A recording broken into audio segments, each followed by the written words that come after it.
दो हमें एफर्ट्स करनी है। ऑनलाइन स्टूडेंट्स एक दफ़ा कंफर्म कर लें, all is clear, okay start करूं। बेटा सेल्स टैक्स न्यूमेरिकल के लिए हमने दो एफर्ट्स करनी है। सेल्स टैक्स के लिए सबसे पहले हमने न्यूमेरिकल के लिए एक कुछ लर्निंग करनी है और कुछ स्टेप सीखने। देखिए सेल्स टैक्स के न्यूमेरिकल पे आईकेप का सजेस्टेड आंसर का फॉर्मेट आपने देखा होगा।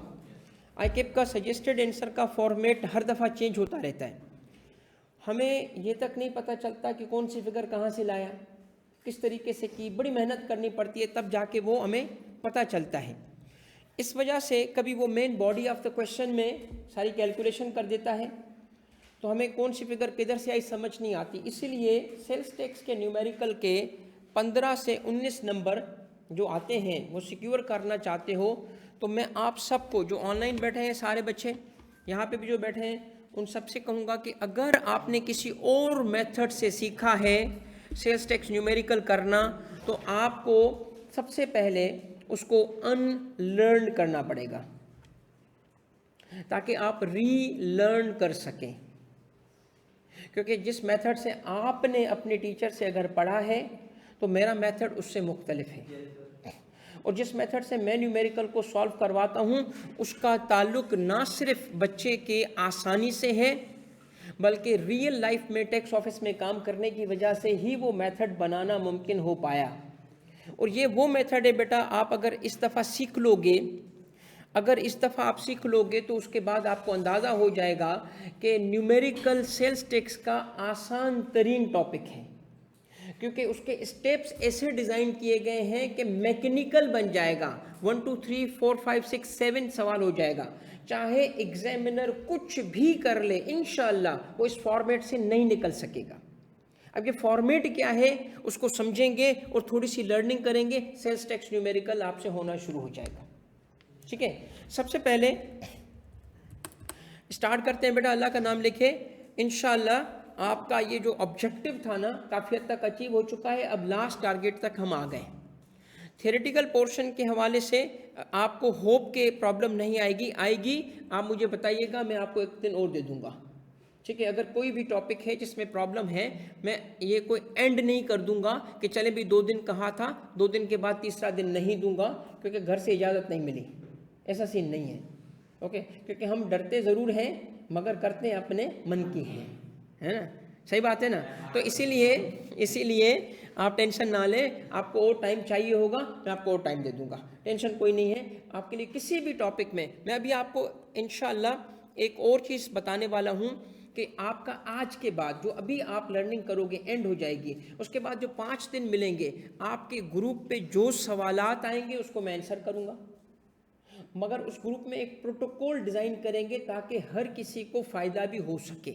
वो प्रोटोकॉल मैं इंशाल्लाह आज या मैक्सिमम कल तक शेयर कर दूंगा, फिर कल से हम उसको फॉलो करना शुरू कर देंगे ताकि आपकी लर्निंग में अब से लेके आखिर तक और साथ दिया जा सके, इंश्योर किया जा सके कि आप चीज़ें सही पढ़ रहे हैं और जहाँ जहाँ पे आपको असिस्टेंस की ज़रूरत हो वो प्रोवाइड की जा सके। ठीक है, मैक्सिमम लेवल पे आपको सर्व करने की कोशिश की जाएगी। तो सिर्फ ये नहीं है कि जी अभी एंड हो गया, नहीं, आगे भी आपके लिए हाजिर है। ठीक है, आए बेटा न्यूमेरिकल के लिए। सबसे पहले तो किसी भी न्यूमेरिकल को जब सॉल्व करेंगे तो मैं आपको एक बात बताऊंगा, सबसे इंपॉर्टेंट बात क्या है, कोई भी पास्ट पेपर उठाएं रैंडम बेसिस पे तो उसमें एक चीज़ बहुत इम्पॉर्टेंट है और वो ये है कि आपको एक अभी लेट सपोज कि मैं कोई भी न्यूमेरिकल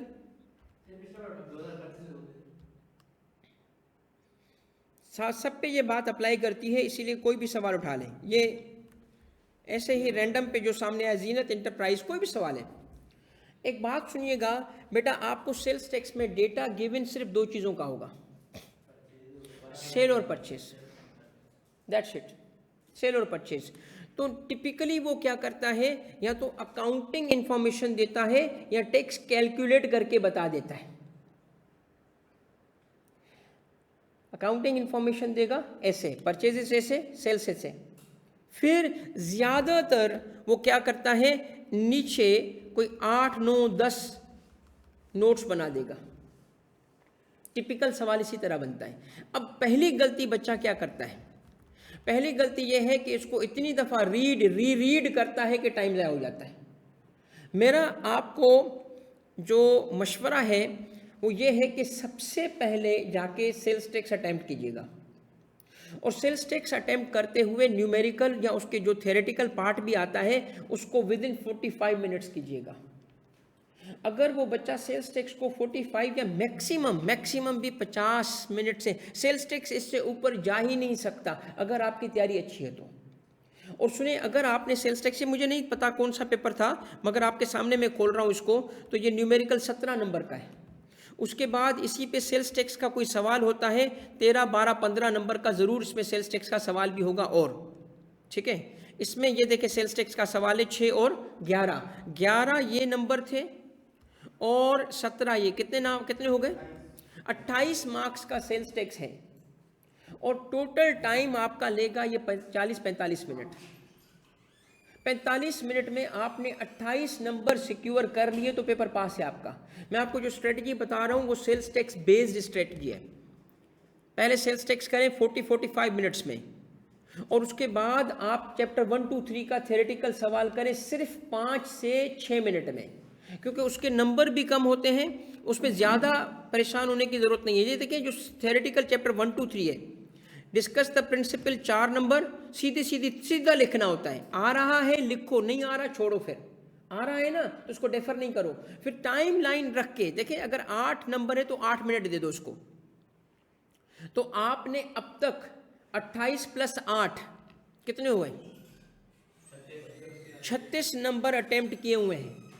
तो इन अदर वर्ड्स आपने 36 नंबर सिर्फ 50 मिनट में, या खींच के मैक्सिमम खींच के भी 1 घंटे में, 1 घंटे में आपने कितने नंबर का अटेम्प्ट कर लिए, 36। अब आपको कितने पास होने के लिए चाहिए, अगर ये 36 में से सपोज कर लो 6 नंबर कट गए, परफेक्ट नहीं है, 30 तो मिल गए ना, तो पास होने के लिए कितने चाहिए, और रिमेनिंग मार्क्स कितने हैं इनकम टैक्स के, 64 मार्क्स, और टाइम कितना है आपके पास, 2 घंटे। तो पहला सवाल न्यूमेरिकल आया मेन, दूसरा सवाल न्यूमेरिकल आया मेन, फिर शॉर्ट न्यूमेरिकल, फिर रिमेनिंग केस स्टडीज, हो गया पेपर पास। इसीलिए बहुत जरूरी है बिगिनिंग अच्छी। वो कहते हैं put your strong foot first, and what is your strong foot, it should be sales tax numerical, it should be sales tax numerical. अब उसके एग्जामिनर का इससे कोई कंसर्न नहीं होता कि आपका कौन सा सवाल पहले अटेम्प्ट हो। एग्जामिनर ने खुद जब पेपर पास किया था तो उसने आखिरी सवाल पहले किया था।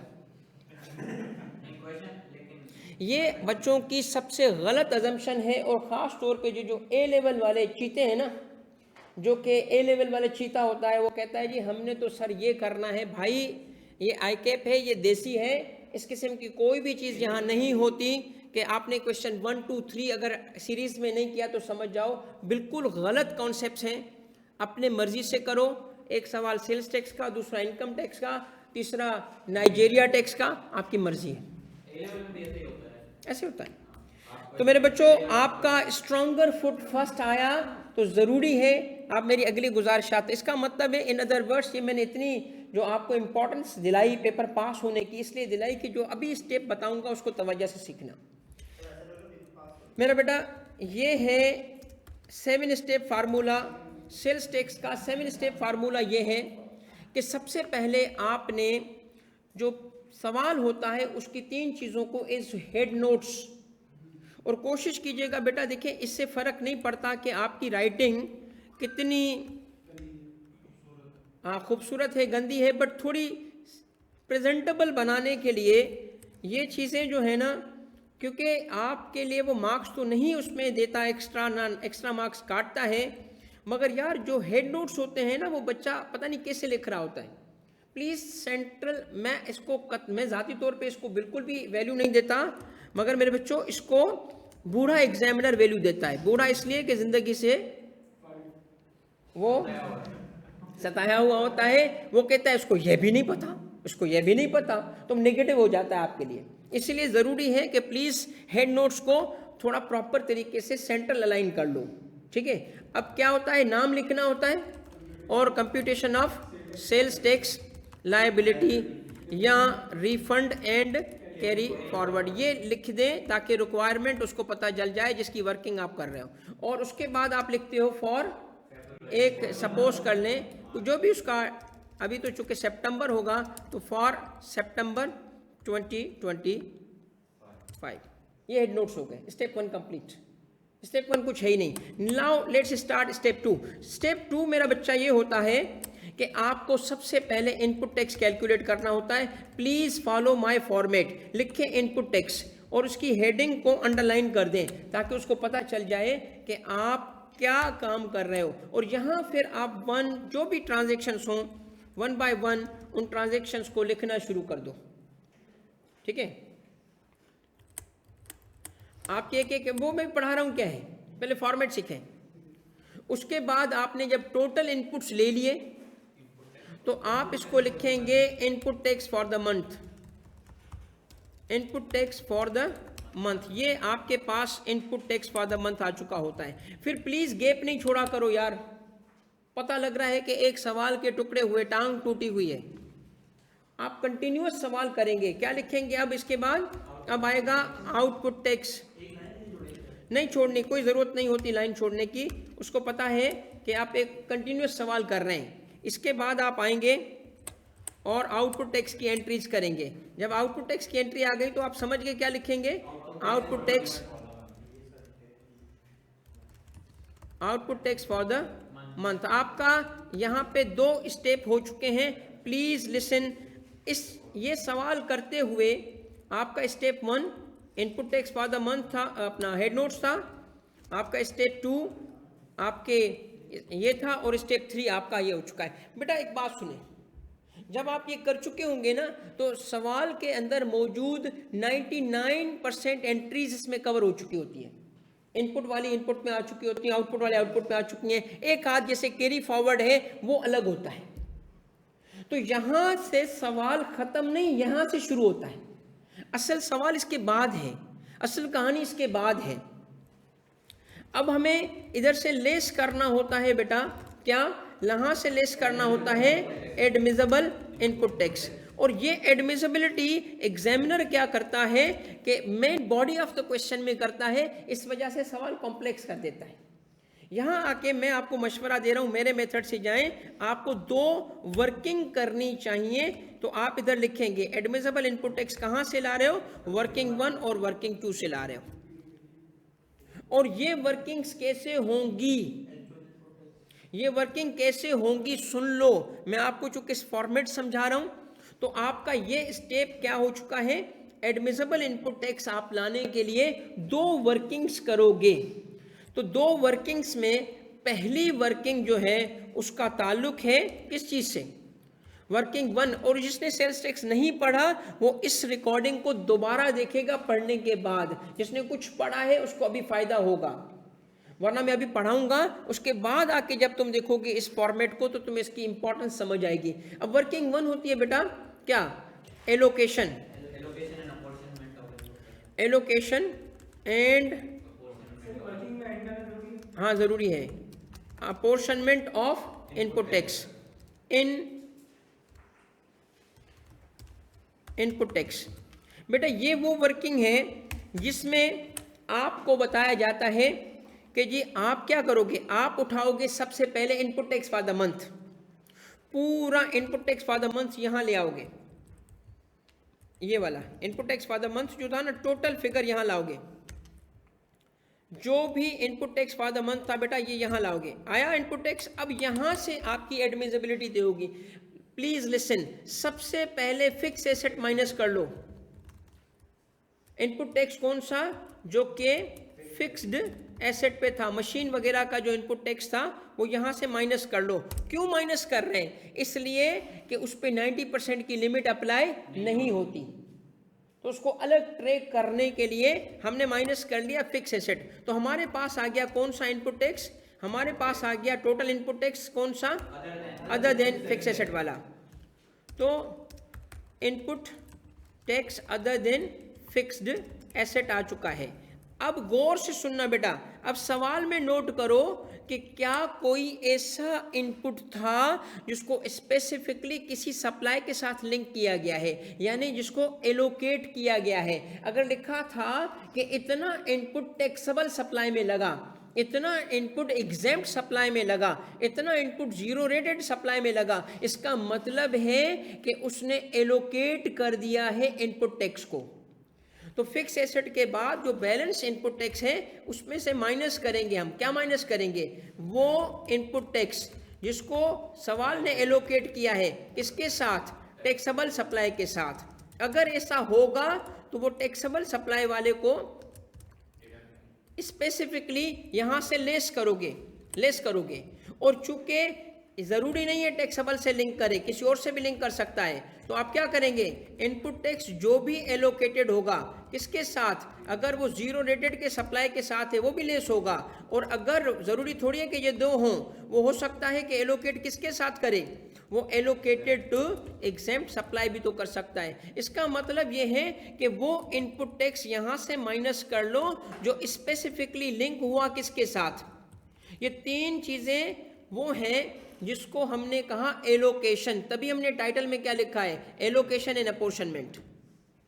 तो जितना इनपुट टैक्स ये माइनस हुआ, ये कहां जाएगा? ये वर्किंग टू में जाएगा। क्यों वर्किंग टू में जाएगा? क्योंकि इस पे 90% की लिमिट हम वर्किंग टू में लगाते हैं। वर्किंग टू में इसकी 90% की लिमिट लगाते हैं, क्योंकि इसने क्या होना है? इसने डिडक्ट होना है, क्योंकि इसका ताल्लुक किससे है? टैक्सेबल से। जिसका ताल्लुक टैक्सेबल से होता है इनपुट का, हम उसे डिडक्ट करते हैं। अगर वो एलोकेट हुआ जीरो रेटेड के साथ, ये कहाँ जाएगा?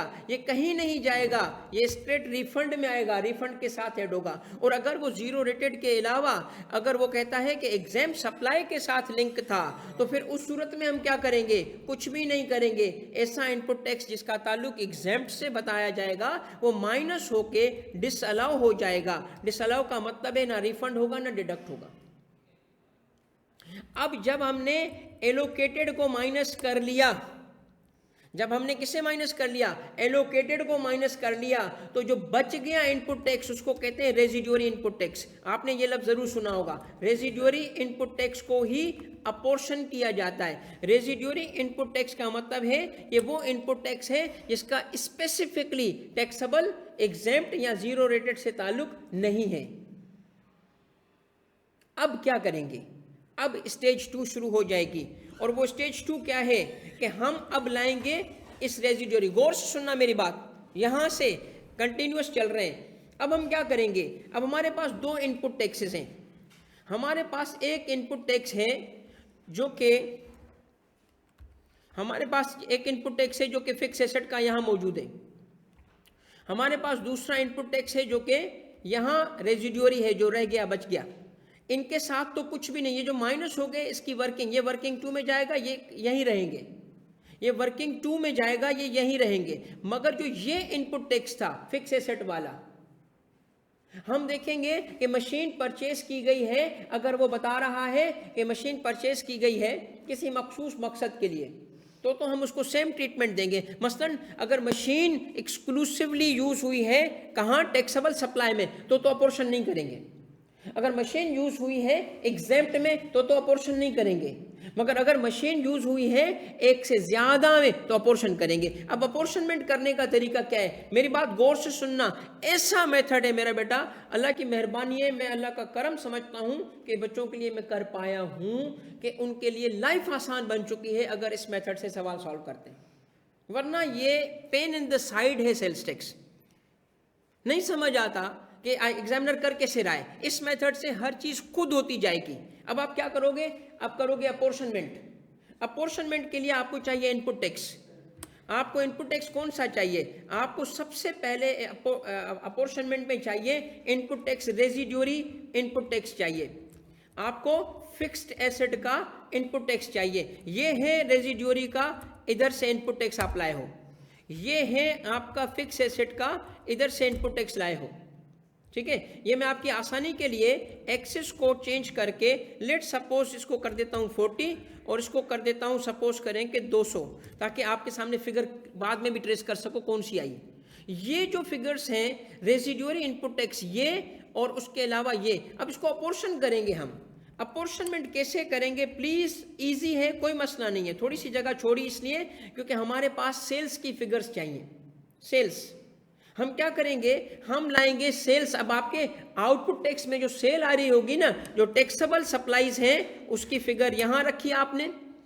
अगर वहाँ जीरो रेटेड सप्लाईज हैं वो यहाँ रखी, और अगर एग्जेम्प्ट सप्लाईज हैं तो उसको यहाँ रखा, और आखिर में अगर आपने उसका टोटल कर दिया तो और बेहतर हो जाएगा। टोटल सप्लाईज कितनी है, क्योंकि ये सारी फिगर्स यूज होंगी। सपोज करें, मैं अंदाजे से एक बात बता रहा हूँ कि लेट सपोज कि अगर यहाँ पे अज्यूम करते हैं कि ये 3000 था, ये 1000 है और ये 500 है, तो टोटल सेल्स आपके पास आ चुकी है ये, ठीक है। अब हम क्या कर रहे हैं, इसके 3 हिस्से करेंगे, इसके 3 हिस्से करेंगे, तो सामने ही फिगर्स पड़ी होंगी। क्या करेंगे, रेजिडुअल इनपुट टैक्स उठाया, मल्टीप्लाई किससे किया, टैक्सेबल से, डिवाइड किया टोटल से, ठीक है। हमने रेजिडुअल इनपुट टैक्स उठाया, मल्टीप्लाई किसके, जीरो रेटेड से, और डिवाइड किया टोटल से। ये अपोर्शन होता जा रहा है। हमने टोटल उठाया और ये आपके पास पूरी अपोर्शनमेंट हो चुकी है। मगर लेट सपोज कि अगर मैं इसको 2 डिजिट पे लेके जाना चाहता हूँ या राउंड ऑफ खत्म करना चाहता हूँ, ये पोजीशन बन गई। लाइकवाइज फिक्स एसेट को भी करोगे, फिक्स एसेट को भी करोगे। अब जरा गौर से सुनना कि फिक्स एसेट को हम क्या करेंगे, सेम वैल्यूज, ये उठाया टैक्सेबल टोटल से, कोई फर्क नहीं है। अलग क्यों कर रहे हैं फिर, सर अलग इसलिए करेंगे क्योंकि इस पे एक आगे चल के लिमिट है, यहाँ लिमिट नहीं है। यहाँ मिला के भी करते तो गलत नहीं था, आगे चल के चूंकि लिमिट लगनी थी, इस वजह से हमने इसको अलग तरीके से ये किया। ये आपका आ चुका है मेरा बेटा अपोर्शनमेंट का रिजल्ट। अब क्या करोगे, गौर से सुनना, गौर से सुनना। ये वो इनपुट टैक्स है जो रेजिडुअरी का है, ये वो इनपुट टैक्स है जो फिक्स एसेट का है। इन इनपुट टैक्स को हमने क्या करना होता है, इन इनपुट टैक्स को हमने डिडक्ट करना होता है, क्योंकि इसका ताल्लुक किससे, इसका ताल्लुक टैक्सेबल से। इससे हमने क्या करना होता है, रिफंड, क्योंकि इसका ताल्लुक जीरो रेटेड से। ये क्या होने जा रहा है, ये डिसअलाउ होने जा रहा है, क्योंकि इसका ताल्लुक, आपकी वर्किंग 1 कंप्लीट हो चुकी है। अब गौर से सुनना, आ रही है अगली वर्किंग। ये सारी वर्किंग्स में प्रेजेंटेशन शो करो। और ये क्या है, ये है बेटा, कहलाता है restriction, restriction on input tax, कितनी, equal to 90% of output tax. ये है सेकंड वर्किंग। गौर से सुनना मेरी बात बेटा, सेकंड वर्किंग में 3 इनपुट टैक्स आएंगे। सबसे पहले इनपुट टैक्स आएगा वो जो यहां हमने एलोकेट किया था, रिमेंबर दिस, ये वाला इनपुट टैक्स आएगा। तो हम यहां पे इसको जमा करेंगे सारे इनपुट टैक्सेस को जिस पे लिमिट लगेगी। तो हम क्या कहेंगे, हम लिखेंगे इनपुट टैक्स, इनपुट टैक्स कौन सा, एलोकेटेड टू टैक्सेबल सप्लाई। जो टैक्सेबल को हमने एलोकेट करके, स्पेसिफिकली सवाल ने कहा था इतना हिस्सा है, हमने उठा के यहां से वो लाना है, ठीक है, यहां से आ गया। फिर दूसरा हम कौन सा इनपुट टैक्स लाएंगे, सर जी दूसरा इनपुट टैक्स हम लाने आ रहे हैं वो जो अपोर्शन्ड हुआ, अपोर्शन्ड हुआ किस पर्पस के लिए, टैक्सेबल सप्लाई के लिए अपोर्शन्ड हुआ, और वो ये है, और किधर है वो, और वो यहां से ये है वो अपोर्शन होने वाला इनपुट टैक्स, ये है। मगर आप ये 27 फिक्स एसेट वाला यहां नहीं ला सकते, क्योंकि इस पे 90% की लिमिट नहीं लगती, तभी तो इसको हमने अलग किया था, हमें पता चल गया। अब जब ये हो गया तो बेटा एक इनपुट टैक्स पेपर से निकालोगे, क्वेश्चन पेपर में मौजूद होगा, और वो क्या है, वो है ब्रॉट फॉरवर्ड इनपुट टैक्स, जिसको ब्रॉट फॉरवर्ड इनपुट टैक्स भी कहते हैं, जिसको brought forward sales tax credit भी कहते हैं, टैक्स क्रेडिट भी कहते हैं। वो हो सकता है कि सेल्स टैक्स क्रेडिट के नाम से हो या किसी भी नाम से हो, ये क्वेश्चन पेपर से निकलेगा। तीनों को जमा करेंगे, डिस्क्रिप्शन बहुत इंपॉर्टेंट है अब जो लिखी जाएगी। अब इसको कहा जाएगा accumulated input tax, accumulated input tax कहा जाएगा इसको। इस अक्यूमुलेटेड इनपुट टैक्स को हमने तीनों को जमा किया, ऐड किया, ये अक्यूमुलेटेड इनपुट टैक्स को अब हम लगाएंगे लिमिट। 90% किसका लेंगे, आउटपुट टैक्स का लेंगे। आपके पास ऊपर आउटपुट टैक्स मौजूद होता है, उसका आपने 90% निकाला और इधर आप ले आए। अब विच एवर इज, अब लिखें, डिस्क्रिप्शन बहुत इंपॉर्टेंट है, वेरी इंपॉर्टेंट। हम क्या लिखेंगे, हम लिखेंगे कि एक इनपुट टैक्स, कौन सा, अक्यूमुलेटेड इनपुट टैक्स, ठीक है। सुनिएगा, ए अक्यूमुलेटेड के लिए लिख रहा हूं, इनपुट टैक्स और input tax equal to 90% of output tax. बहुत इंपॉर्टेंट बात लिखने वाला हूं, विच एवर इज लोअर। ये एडमिसिबल, ऊपर आपका सवाल कंप्लीट हो चुका है। यही वो फिगर थी जिसको हमने ढूंढा था। एडमिसिबल क्या होगा, ये टोटल अमाउंट एक्चुअल या 90% विच एवर इज लोअर। अब मुझे एक बात बताएं, अगर यहां पे ये एडमिसिबल इनपुट टैक्स था 100 और 90% की लिमिट थी 120, तो बताएं एडमिसिबल क्या होगा, 100। सारा इनपुट एडमिसिबल हो गया। मगर सपोज करें कि ये 140 था, अब बताएं एडमिसिबल क्या होगा, 120। मगर टोटल इनपुट टैक्स में से यहीं एक कैरी फॉरवर्ड भी आ जाएगा ना, फिर कैरी फॉरवर्ड हो जाएगा, ठीक है। तो आप कैरी फॉरवर्ड करेंगे। ये सवाल में प्रेजेंटेशन आपको लिखा है ना, ऊपर क्या लिखा था, कैरी फॉरवर्ड बताना होता है। तो कैरी फॉरवर्ड इनपुट टैक्स आ जाएगा, वो रिमेनिंग कितना होगा, वो 20 हो जाएगा। अब ये जो आपका यहाँ पे ये जो एडमिसिबिलिटी थी 120 की, अब गौर से सुनना, सबसे इंपॉर्टेंट फिगर अब एंडिंग की क्या है, एक तो ये है, एक तो ये है, अब आपका एक ये है और एक सर जी ये है, इसको कभी नहीं बोलना, फिक्स एसेट वाला। ये भी, ये दो एडमिसिबल हैं, ये जाएंगे ऊपर और आप माइनस करोगे अपने इनपुट टैक्स से। ये सारी वर्किंग्स ऐसी डिजाइन की गई हैं। आप क्या करोगे, ये देखिए एडमिसिबल इनपुट टैक्स वर्किंग 1 और 2 आ गया। अब आप क्या लिखोगे, आप लिखोगे कि पहले माइनस करेंगे अदर देन फिक्स्ड एसेट वाला एडमिसिबल इनपुट टैक्स आउटपुट से, फिर आप माइनस करोगे कौन सा, फिक्स्ड एसेट वाला इनपुट टैक्स यहाँ से। तो मैं लेके आना चाहता हूँ, तो अगर आप वहाँ पे ये जो फिक्स एसेट वाला होगा वो ये होगा 27, इसको माइनस करोगे इधर, अदर देन फिक्स एसेट। पहले अदर देन फिक्स एसेट का मतलब है ये एक 20, ये माइनस करोगे। फिर कौन सा माइनस करोगे, फिर आप माइनस करोगे फिक्स एसेट को बाद में। अब मेरी बात तवज्जो से सुनिएगा, बहुत गौर से सुनिएगा, याद रखिएगा कि पहले other than fix asset minus करेंगे और ये can not reduce output tax below 0। ये कर ही नहीं सकता। क्यों नहीं कर सकता, क्योंकि इसी पे तो लिमिट लगी थी। इसका मतलब कैरी फॉरवर्ड इसकी वजह से यहां नहीं आएगा, हो ही नहीं सकता, क्योंकि ये इसके 90% के अंदर होता है, तो ये कर ही नहीं सकता। इसका मतलब क्या है कि अगर यहां नेगेटिव फिगर आ गई, ये है सेल्स टैक्स लायबिलिटी, ठीक है। मगर कैरी फॉरवर्ड भी होता है सर, यहां से भी कैरी फॉरवर्ड आ सकता है। ये कैरी फॉरवर्ड अगर जब भी आएगा, किसका कैरी फॉरवर्ड होगा, वो फिक्स एसेट का। तो कैरी फॉरवर्ड दो जगह से आते हैं, एक यहां पे कैरी फॉरवर्ड आता है, एक वो जो वर्किंग 2 में कैरी फॉरवर्ड होता है। यहां कैरी फॉरवर्ड आता है फिक्स एसेट का, वहां आता है अदर देन। आ गया। अब आपका स्टेप कौन कौन से हो चुके हैं, please allow me to number. मैंने अब तक नंबरिंग क्या की थी, ये देखें, स्टेप कितना क्या था, 3। उसके बाद एडमिसिबल इनपुट टैक्स में मैंने 2 स्टेप किए। स्टेप 4, व्हाट वाज स्टेप 4, ये देखें यहां पे स्टेप 4 था।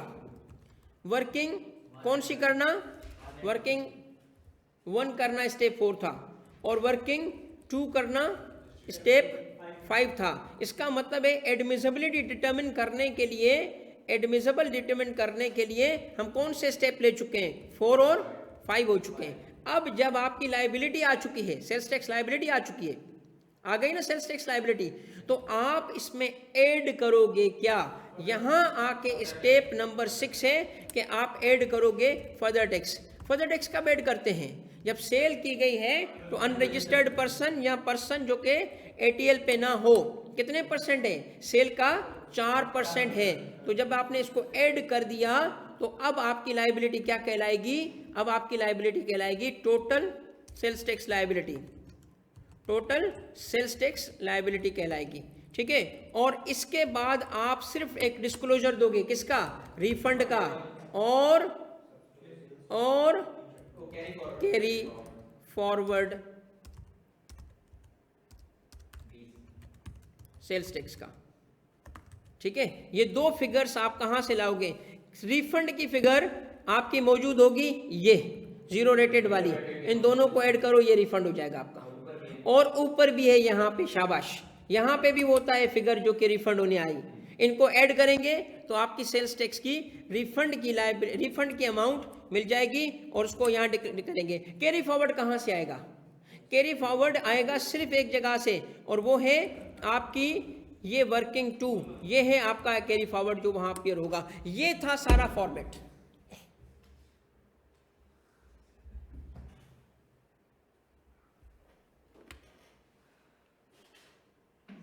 भाई अभी ये अननोन ने रिप्लाई मैंने क्या है कि कंपनी लॉ के लिए भी कुछ करें बेटा, इंशाल्लाह उसके लिए भी करेंगे, टेंशन ना लें। मगर मुझे बताएं, अब मैं आपका यहाँ पे आके सबका तवज्जो का तालिब हूँ, और मैं चाहता हूँ कि क्या आपने ये जो स्टेप थे, मैं इसको नंबर कर रहा हूँ, स्टेप नंबर 5, स्टेप नंबर 6 क्या था, स्टेप नंबर 6 क्या था, स्टेप नंबर 6 है, बस आ रहा हूँ बेटा, स्टेप नंबर 6 क्या है बेटा, स्टेप नंबर 5 इधर नहीं, स्टेप नंबर 4, 5 ये हो गए, 6 क्या हो गया, और 7 स्टेप क्या है, नहीं, डिस्क्लोजर, यानी आप ये रुकें जरा, इधर लिख देता हूं ताकि किस चीज के डिस्क्लोजर्स भाई, रिफंड, कैरी फॉरवर्ड, ये बताना, लायबिलिटी, रिफंड, ये 7 स्टेप हो गए।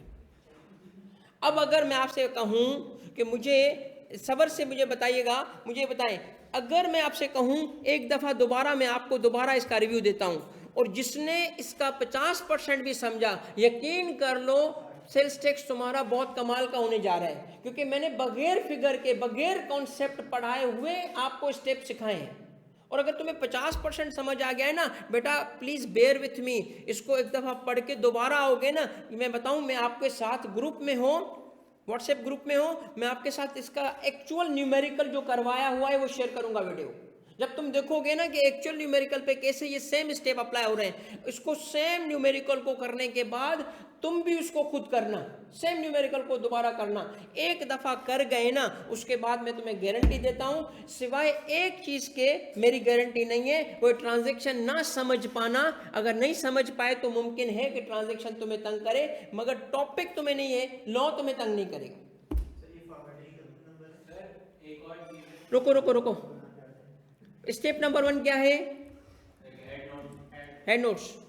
मैं बताता हूं, मैं सवाल सुना है तुम्हारा, 0 नंबर है।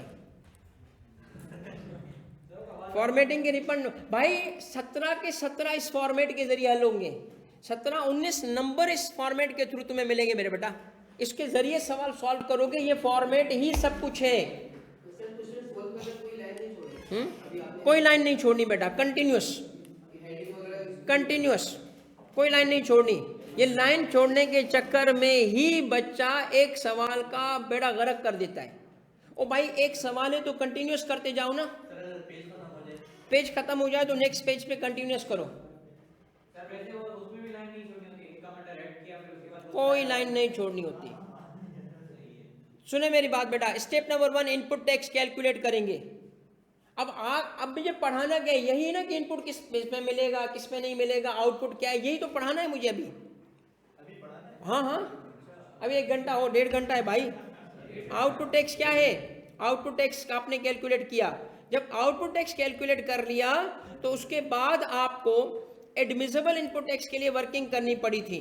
वर्किंग 1 पे गए, ये आपकी वर्किंग 1, वर्किंग 2, एक दफा दोबारा आप इसको देखेंगे, एक एक स्टेप खुद होता जाएगा।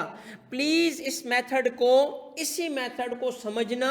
अब इस मेथड को मैं सिर्फ बता के नहीं जा रहा, मैं इस मेथड को आपके साथ ग्रुप के अंदर वीडियो भी शेयर करूंगा, एक्चुअल सवाल भी इस मेथड से हम सॉल्व करेंगे। मगर इस पूरे फॉर्मेट का फायदा कब होगा, जब हमें सेल्स टैक्स लॉ का पता होगा। अब मुझे एक पॉइंट और बताना है, और वो पॉइंट क्या है कि एक्चुअल सेल्स टैक्स की कैलकुलेशन कैसे होती है बेटा। अब मैं सेल्स टैक्स का मेथड तो आपको बता दिया, स्टेप तो बता दिए, इस मेथड से सवाल सॉल्व होता है, मगर प्लीज़ अब मुझे सेल्स टैक्स पढ़ाने दो। अगले 40 मिनट के अंदर मैं कोशिश करूंगा कि इसेंशियल सारा सेल्स टैक्स सिखा दूंगा। सबसे पहली बात यह है कि सेल्स टैक्स क्या जब न्यूमेरिकल आता है तो आपके पास डेटा क्या गिवन होगा, परचेज और सेल की डिटेल। लेट सपोज कि हमने परचेजेस की हैं और उस परचेज पे हमने टैक्स पे किया होगा, इनपुट टैक्स, और जब हम उसकी सेल्स कर रहे हैं तो उस पर हम पे करते हैं आउटपुट टैक्स। जब हम आउटपुट को इनपुट से लेस करेंगे तो क्या कहलाता है वो, सेल्स टैक्स लायबिलिटी, और उस लायबिलिटी को फिर हम पे करते हैं। ठीक है, आए जरा एक मैं एग्जांपल देता हूं। सपोज करें कि हमने 1 लाख की परचेजेस की थी और 1,60,000 की सेल्स की हैं। ठीक है, एक और बंदा है जिसने 1,60,000 की परचेजेस की थी और उसने 2,20 की 2,10 की सेल की हैं। ठीक है, लेट सपोज एक ऐसा बंदा है जिसकी परचेजेस 0, इनपुट 0, मगर उसने 1 लाख की सेल की है। अब मैं आपसे एक बात चाहता हूं, मुझे सिर्फ थोड़ी हेल्प करो। इस पूरे चार्ट के अंदर अज्यूम करें कि ये बंदा है ए, ये है बी और ये है सी, और ये पूरे एक ही सप्लाई चेन में मौजूद हैं। एक सप्लाई चेन का मतलब है ए ने बी को बेचा, बी ने सी को बेचा। मुझे सबकी सेल्स टैक्स लायबिलिटी कैलकुलेट करके दिखाओ। कैलकुलेट करो भाई, कैलकुलेट करो, ऐसे नहीं नहीं, टोटल एक तीनों की मुझे वर्किंग चाहिए, तीनों की वर्किंग करो, तीनों की sales tax liability out input output calculate करें। पहले का इनपुट आउटपुट 0 है, आप बताएं लायबिलिटी कितनी। इस चार्ट को कंप्लीट करें, मैं आपको बहुत कुछ इसके जरिए समझाऊंगा। ठीक है, इसके थ्रू आप बहुत कुछ सीखेंगे। बेटा थोड़ा सा न्यूमेरिकल करो। 18,000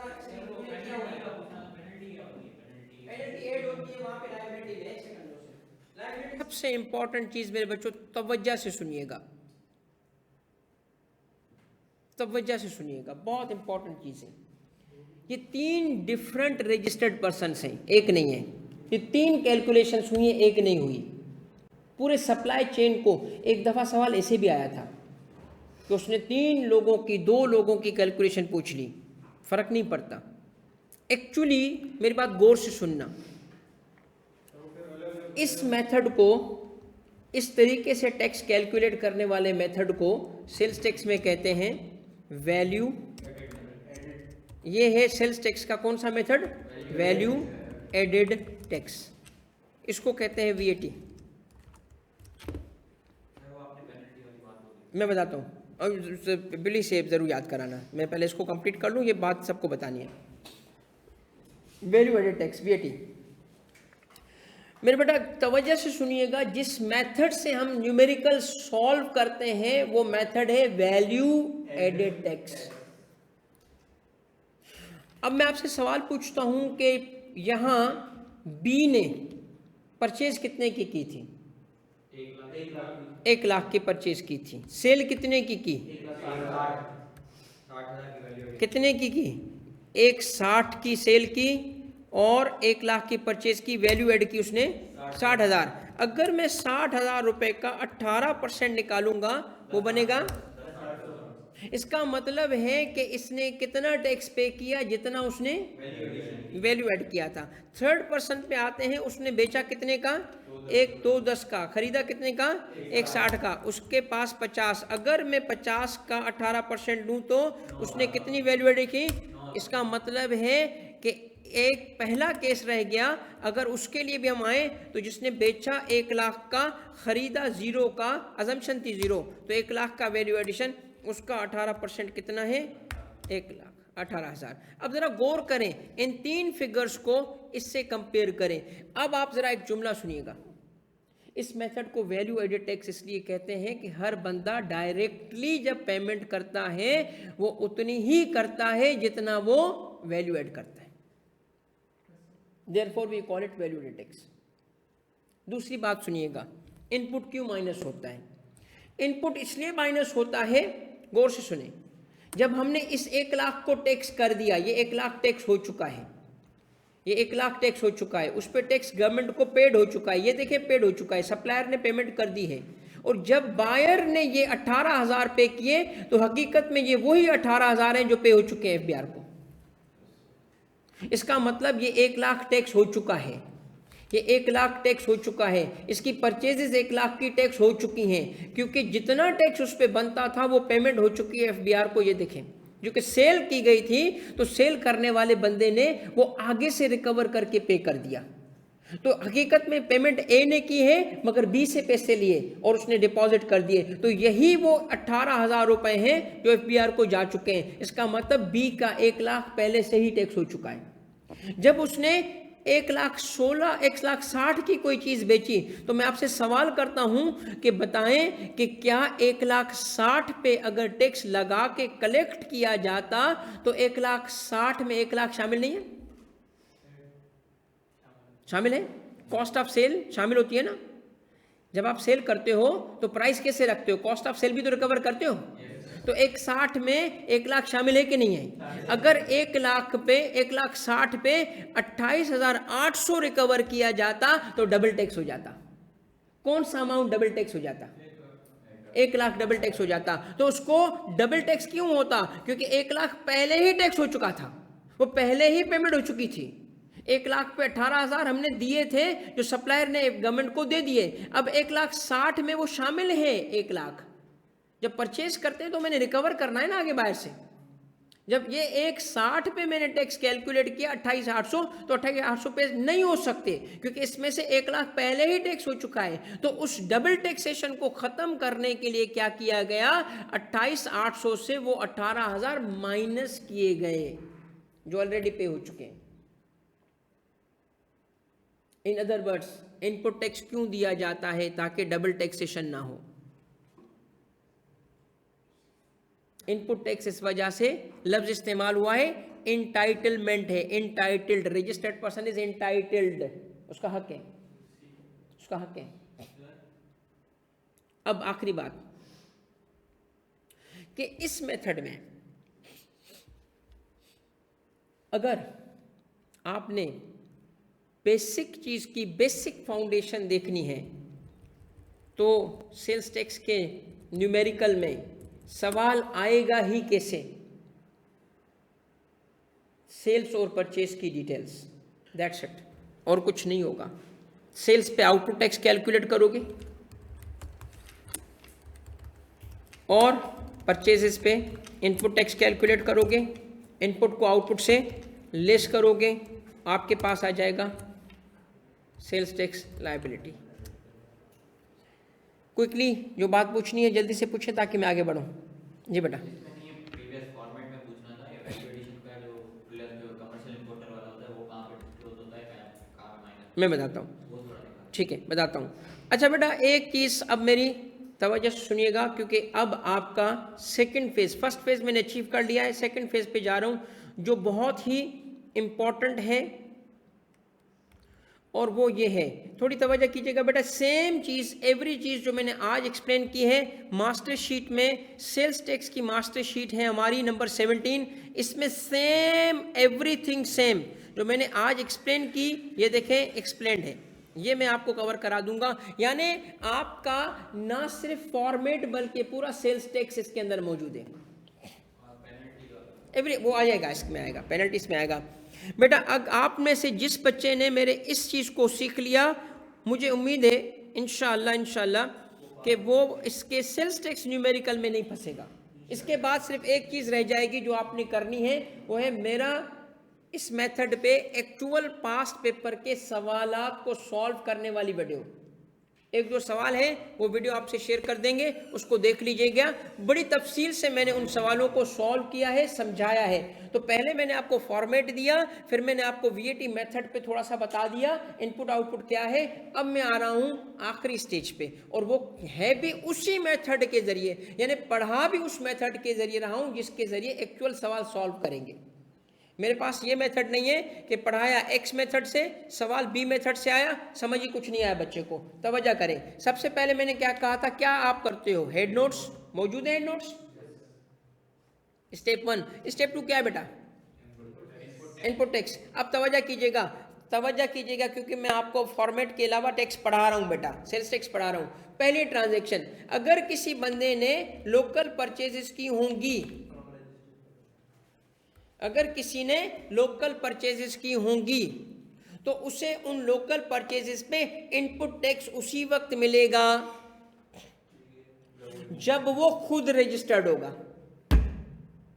इसका मतलब है कि एक पर्सन का इनपुट टैक्स क्लेम करने के लिए खुद रजिस्टर्ड होना जरूरी है। इसीलिए सवाल में एवरी टाइम तुम देखते हो तो शुरू में ही क्या लिखा जाता है, ये इसलिए लिखा जाता है कि वो खुद रजिस्टर्ड है, इसको इनपुट दो। इसका मतलब इनपुट टैक्स क्लेम करने के लिए बेटा बहुत आसानी से चीजें कवर होंगी, प्लीज तवज्जो रखिएगा। इसी में सारा सेल्स टैक्स मौजूद है, believe me this is how it is. Input सारा सारा सेल्स टैक्स पे मौजूद है इस फॉर्मेट में।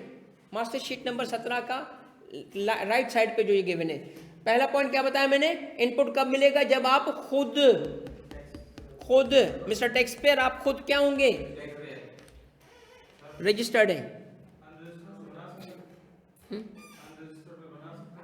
नहीं, सवाल ही नहीं बनेगा ना उसका, चला जाएगा। सेकंड, ना सिर्फ ये कि खुद रजिस्टर्ड हो बल्कि परचेजेस किससे करोगे, ना सिर्फ खुद रजिस्टर्ड हो बल्कि आपने परचेजेस भी किससे की हो, बताओ, रजिस्टर्ड पर्सन से की हो। आपकी परचेजेस अगर अनरजिस्टर्ड पर्सन से होंगी आपको इनपुट टैक्स नहीं मिलेगा। तो सवाल में लिखा होता है ना, purchases from registered person input low, और परचेजेस फ्रॉम अनरजिस्टर्ड पर्सन पे इनपुट टैक्स नहीं मिलेगा। यहां नहीं लिखोगे मल्टीप्लाई बाय 18, इतने अमाउंट नहीं लिखोगे। ये पॉइंट बहुत इंपॉर्टेंट था।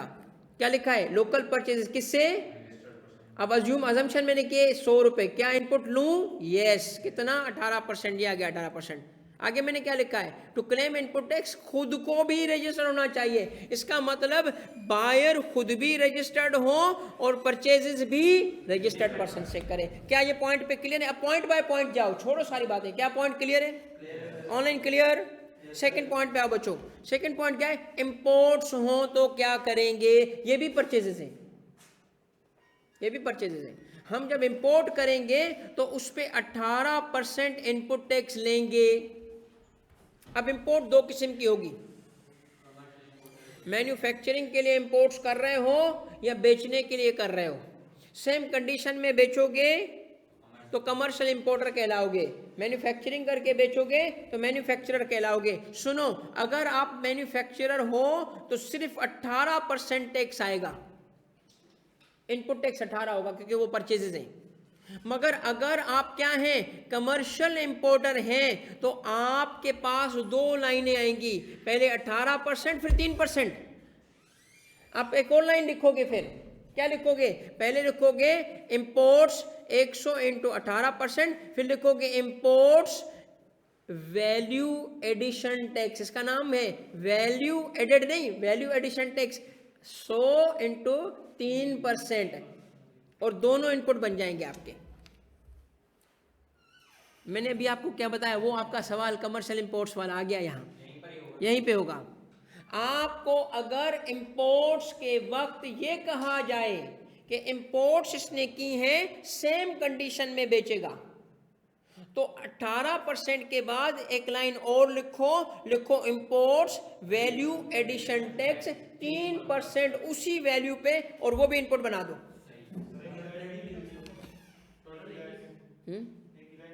एक ही लाइन में कर दो, आपकी मर्जी, मैं प्रेफर करता हूं सेपरेट शो करना। क्लियर भाई, आर भी क्लियर? पॉइंट टू पॉइंट जाना है अब हमने, हो गया। चले, ये इनपुट आ गया। उसके बाद है, गौर से सुनना, अनक्लेम्ड इनपुट टैक्स। ये वो इनपुट टैक्स है जिसको हम इनपुट टैक्स जिस मंथ का था उसमें क्लेम नहीं कर सके, हम वर्किंग में नहीं ला सके क्योंकि हमारे पास कोई प्रॉब्लम था। मसलन अभी इनवॉइस नहीं आई थी, क्योंकि इनपुट लेने के लिए जरूरी है आपके पास इनवॉइस का होना। किसका होना? और सुन लो, वो इनवॉइस भी हो आपके अपने नाम के भी हो। अगर इनवॉइस नहीं है इनपुट नहीं मिलेगा, आपके नाम की नहीं है इनपुट नहीं मिलेगा। क्विकली एक बात सुन लें, क्विकली, आपकी परचेज पर डिपेंड करता है डॉक्यूमेंट कौन सा है, एविडेंस कौन सा है। लोकल परचेज में क्या होगा? सुन लो, इनवॉइस आपके नाम की, इलेक्ट्रिसिटी में बिल आपके नाम का। इलेक्ट्रिसिटी के सूरत में इनवॉइस नहीं होती, बिल होता है। इंपोर्ट की सूरत में गुड्स डिक्लेरेशन, जीडी आपके नाम की। और गवर्नमेंट से अगर आपने ऑक्शन में कोई चीज परचेज की है तो ट्रेजरी चालान आपके नाम का। मैंने 4 डॉक्यूमेंट्स के नाम लिए हैं जो इनपुट क्लेम करने के लिए जरूरी है। बताएं पहला डॉक्यूमेंट कौन सा था? इनवॉइस। कब चाहिए? लोकल परचेज की सूरत में। दूसरा डॉक्यूमेंट था बिल, कब चाहिए? इलेक्ट्रिसिटी की परचेज करने की सूरत में। तीसरा है जीडी, कब चाहिए? इंपोर्ट की सूरत में। चौथा है ट्रेजरी चालान, कब चाहिए? ये जब आपने गवर्नमेंट से ऑक्शन में चीज परचेज की हो। इसका मतलब है ये डॉक्यूमेंट होगा तो इनपुट लोगे। अब आपके पास इनवॉइस आई नहीं थी, आपने इनपुट लिया नहीं, तो लॉ कहता है कोई बात नहीं है, जिस मंथ का था उसमें नहीं ले सके, मसला नहीं है, अगले 6 महीने में ले लो। तो पिछले किसी मंथ की परचेज भी करंट मंथ में ला सकते हो, बशर्ते कि उसको 6 महीने ना गुजरे हो। जिस मंथ से उसका ताल्लुक है उसको काउंट नहीं करना। अगर जनवरी की परचेज है तो कब तक इनपुट मिलेगा? जनवरी को छोड़ के 6 महीने, जुलाई तक। क्या अगस्त में इनपुट ले सकते हैं हम उसका? नहीं। जब हम 6 महीने के अंदर अंदर उसको लेंगे तो उसका इनपुट भी हम ले सकते हैं। मैंने लिया हुआ है। लाइन समझ आ गई भाई? आइटम टू आइटम जाओ। क्लियर है भाई? हम इस लाइन पे आगे। इनपुट टैक्स क्रेडिट अगर आपकी परचेजेस का है, और गौर से सुनिएगा, अब यहां पे ये लाइन देखें क्या लिखा है? If payable by buyer to supplier 180 days but supplier must have paid to FBR। अब गौर से सुने, परचेजेस अगर क्रेडिट पे हो तो भी इनपुट ले सकते हैं। मेरी बात तवज्जो से सुनिएगा। इसका मतलब बायर का पेमेंट करना जरूरी नहीं है इनपुट क्लेम करने के लिए। वो कहता है एक बंदे ने परचेजेस की मगर अभी तक पेमेंट नहीं की, फिर भी इनपुट ले सकते हो बशर्ते के सप्लायर ने पेमेंट की हो। क्योंकि उसका पेएबल का टाइम आ चुका है, उसकी 15 तारीख आ चुकी है, उसको पेमेंट करनी पड़ी, उसको पेमेंट करनी पड़ी क्योंकि अपनी जेब से पेमेंट करनी पड़ी, हमने अभी नहीं दी थी। तो हमें कहा गया है कि क्या क्रेडिट परचेजेस पे इनपुट ले सकते हैं या नहीं ले सकते? बोलो। सप्लायर ने पे किया हुआ है, बायर नहीं बोलो। बायर इनपुट ले सकता है अगर सप्लायर ने पे किया है। अगर सप्लायर ने पे नहीं किया तो नहीं। इसका मतलब क्या है? सुन लो, बायर ने पेमेंट कर दी, सप्लायर ने पेमेंट नहीं की, तभी इनपुट नहीं मिलता। असल कौन है, बायर या सप्लायर? हुकूमत के पास पैसे पहुंचे कि नहीं पहुंचे, ये इंपॉर्टेंट है। क्लियर? Are we clear? तो इसीलिए क्या लिखा है? क्रेडिट परचेजेस पे पेमेंट कर सकते हैं। अब बड़ी इंपॉर्टेंट कंडीशन यार आती है सवाल में, बच्चा कोई आइज कांट सी वाला मसला हो जाता है। वो क्या कहता है? देखो आप इसको कैसे पूछता है? कहता है 1 लाख की परचेज थी, उसकी पेमेंट अभी तक आउटस्टैंडिंग है। क्या है इसका मतलब? हमने पेमेंट, अगर 180 दिन गुजर गए ना, उसका इनपुट रिवर्स हो जाएगा। कहता है मैं तुम्हें इनपुट तो दे रहा हूं, 2 कंडीशन है मेरी। क्रेडिट परचेज पे 2 कंडीशंस हैं। पहली कंडीशन है सप्लायर ने पे किया हो, दूसरी तुम सप्लायर को 180 दिन में पे करोगे, नहीं तो मैं रिवर्स कर दूंगा। जिस उसी मंथ में होगा जिस मंथ में आपके 180 दिन गुजर गए। आज होगा, पास्ट वाले में ही होगा, गुजर चुका है वो। पॉइंट समझ आ गया? पॉइंट समझ आ गया बेटा? ऑनलाइन समझ आ गया? क्या मैंने बताया? क्रेडिट परचेजेस पे इनपुट मिलता है, यस। 2 कंडीशंस बताओ। बायर ने इनपुट लेना है बशर्ते के 2 कंडीशंस। कौन सी? सप्लायर ने पेमेंट की और बायर फिर 180 दिन में पे करेगा। 180 दिन गुजर गए तो उसका इनपुट रिवर्स करेंगे, उस मंथ के इनपुट को कम कर देंगे उतना, ताकि रिवर्सल हो जाए। भाई ऑनलाइन वाले जाग रहे हो, थक तो नहीं गए हो? 2 दिन से बेटा मुस्तकिल पढ़ा रहा हूं, मैं तो नहीं थका। मैं तो नहीं था। हाँ हाँ, सुबह से मैं बार बार चाय पी रहा हूँ इसलिए। हाँ सही कह रहे हो। नेक्स्ट भाई, नेक्स्ट।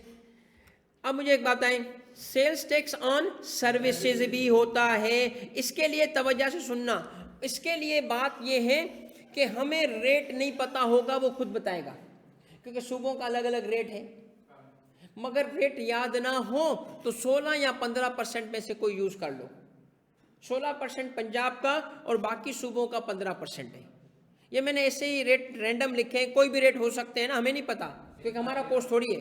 15% हो गया सिंध का भी, 15% है, 16। मगर कोई भी रेट हो, इससे फर्क नहीं पड़ता, एग्जामिनर खुद देगा हमें, हमारा कोर्स थोड़ी है सेल्स टैक्स ऑन सर्विस। अब सुनिएगा तवज्जो से, परचेजेस दिखाएगा किसी सर्विस की, परचेजेस दिखाएगा courier services, banking services, telecommunication services, clearing, कोई भी सर्विस बोलेगा, कहेगा ये सर्विसेज है। तवज्जो से सुनिएगा इस पॉइंट को, कहता है सर्विसेज की परचेज की है और उस पे सेल्स टैक्स है। कौन सा? Provincial sales tax on service है। ये दो बातें बताएगा। परचेज क्या किया उसने? सर्विस। परचेज क्या है उसकी? सर्विस की। मगर वो कौन सी सर्विस है? Subject to sales tax, provincial sales tax, हम उसका भी इनपुट लेंगे। और बहुत ही इंपॉर्टेंट पॉइंट बताने वाला हूं, अगर वो ये बता दे कि प्रोविंशियल लॉ के मुताबिक उसका इनपुट बार्ड है, तो हम इनपुट नहीं ले सकते। प्रोविंस बार्ड का मतलब डिसअलाउड। ये दो जुमले सुन लो, कहेगा परचेजेस है किसकी? सर्विसेज की। रेट वो खुद बताएगा, कहेगा पंजाब परचेज किया है लाहौर में तो रेट 16% वो देगा, सिंध में 15% देगा, मगर वो रेट उसको देना है। ना दे तो 15-16 में से कोई यूज कर लो। मगर एक बात सुन लो कि सर्विसेज पे इनपुट लोगे, ये ना समझना कि भाई हमारा कोर्स नहीं है। भाई परचेज कर रहा है, उसका इनपुट है भाई, वो सर्विस गुड्स के लिए परचेज कर रहा है, गुड्स बेचने के लिए परचेज कर रहा है। इनपुट साइड पे सेल्स टैक्स ऑन सर्विस आ सकता है, सब कुछ। आपका इनपुट आया, परचेज हुआ, चूंकि आपने गुड्स बेचनी थी, आपको इनपुट उसका लेना है, आपको इनपुट उसका लेना है। सिर्फ मसला क्या आएगा? दो चीजें नोट करोगे, रेट, और अगर एग्जामिनर ने कहा है कि under the relevant provincial sales tax law उसका इनपुट सर्विस का इनपुट टैक्स बार्ड है, इसका मतलब डिसअलाउड है, हम नहीं लेंगे। और ये जुमला ना बोले तो हम इनपुट लेंगे। सर्विस कौन सी? कोई सी भी। बैंकिंग सर्विसेज नहीं है। अब बार्ड की बात कर रहे हो? बार्ड मैं आपको बताता हूं, फ्रेंचाइज सर्विस 10% पे बार्ड है। मगर ये चीज आपने नहीं सुनना, ना ना ना, आपका इससे ताल्लुक ही नहीं है भाई। इतनी डिटेल में एग्जामिनर फाइनल में भी नहीं जाता भाई, कि उसकी डिटेल क्या है आपको ये नहीं बता सकता कि आप you are supposed to know. नहीं, आपको सिर्फ इतना बताओ कि सर्विस की परचेज है, इनपुट लेंगे। अगर प्रोविंशियल लॉ उसको मना कर रहा है तो एग्जामिनर बताएगा मुझे कि मना कर रहा है, हम उसका इनपुट नहीं लेंगे। नेक्स्ट पे आ जाओ, नेक्स्ट पे आ जाओ। जरूरी है एग्जामिनर का बताना कि बार्ड है। You are not supposed to know कि कौन कौन से इनपुट टैक्स बार्ड है। हम कहां से मालूम करेंगे? हम क्यों मालूम करेंगे?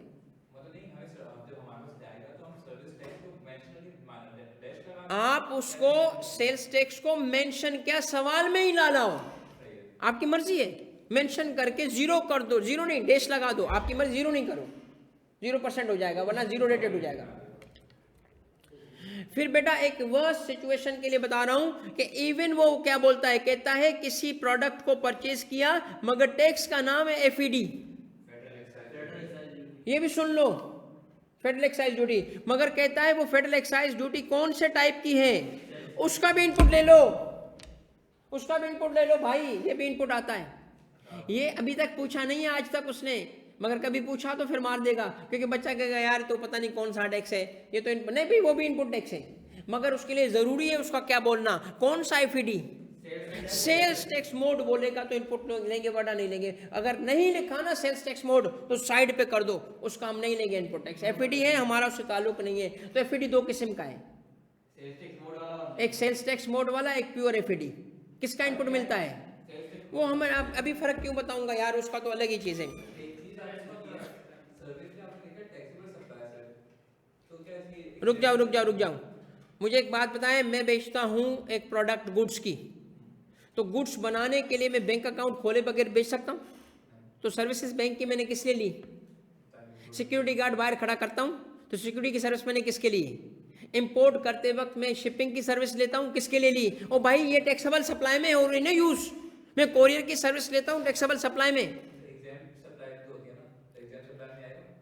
अब अगर सर्विसेज की परचेज एग्जाम, इसका मतलब है वही जो आपका सवाल का मैंने जवाब दिया था कि अगर सर्विसेज का ताल्लुक एग्जाम से डिसअलाउ हो जाएगा, लाइक एनी अदर परचेज, कि अगर उसका ताल्लुक जीरो रेटेड से रिफंड होगा, अगर उसका ताल्लुक, तो भाई उसका लिंक तो वैसे ही है ना, लाइक एनी अदर परचेज उसको मानो, लाइक एनी अदर इनपुट उसको मान लो, उसकी तखसीस नहीं करो। Are we clear? क्या इस लाइन तक हम क्लियर हैं? देखिए फेडरल एक्साइज ड्यूटी एक टैक्स है, एफबीआर के 3 बड़े taxes, 4, income tax, sales tax on goods, federal excise duty, customs duty. तो फेडरल एक्साइज ड्यूटी एक अलग टैक्स है जिसका फेडरल एक्साइज एक्ट 2005 है, जिसके मुताबिक कुछ गुड्स और सर्विसेज पे एफईडी लगता है, मगर उस लॉ में 2 किस्म के एफईडीज हैं। एक को कहा गया ये वाला एफईडी सेल्स टैक्स मोड में है और ये वाला एफईडी नॉर्मल है। तो जो सेल्स टैक्स मोड वाला होता है it is just like sales tax, वो उसके साथ मर्ज है सेल्स टैक्स के साथ। जब हम सेल्स टैक्स का रिटर्न उठाते हैं तो उसका 60% ऊपर सेल्स टैक्स होता है, तो 40% नीचे एफईडी के लिए होता है। एक ही चीज में दोनों देनी होती है, इसका मतलब ये कजन्स हैं। तो आप एफईडी देख के इनपुट नहीं डिसअलाउ कर देना कि नहीं मिलेगा, एफईडी देख के अगला सवाल पूछोगे कौन सा एफईडी है, सेल्स टैक्स मोड वाला है, आपको बोलेगा जी इसने लुब्रिकेटिंग ऑयल परचेज किया 1 लाख रुपए का जो सेल्स टैक्स मोड में है, तो 1 लाख का 18% इनपुट लेंगे हम।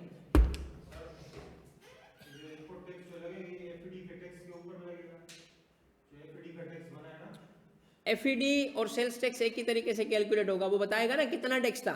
एफईडी ही इनपुट बन रहा है, तुम उस पर टैक्स क्यों लगा रहे हो? सेल्स टैक्स एफईडी को टैक्स इनका आप यूं समझे कि ये वो एफईडी है जो सेल्स टैक्स के बुर्का पहन के आया हुआ है, ये सेल्स टैक्स है फॉर ऑल पर्पजेज। इसका नाम तो एफईडी है मगर ये है सेल्स टैक्स।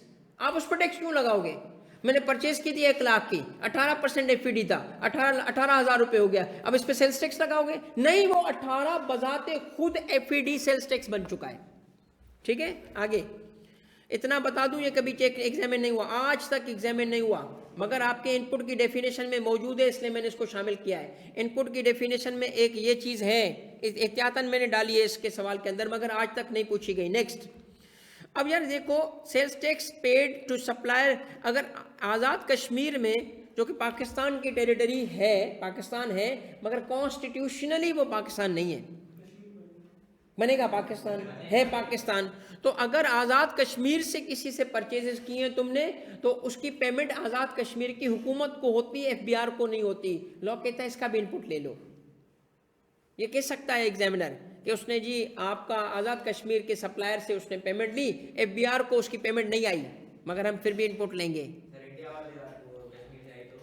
फिर नहीं लेंगे। इनपुट टैक्स पेड ऑन, आगे बेटा आगे, इनपुट पेड ऑन लोकल नहीं बेटा, थोड़ा सीरियस हो जाओ। Input tax paid on local purchase या इम्पोर्ट, किसका? कैपिटल गुड्स, फिक्स एसेट्स, ये हमने अभी पढ़ा था कि उसका इनपुट भी हम लेंगे।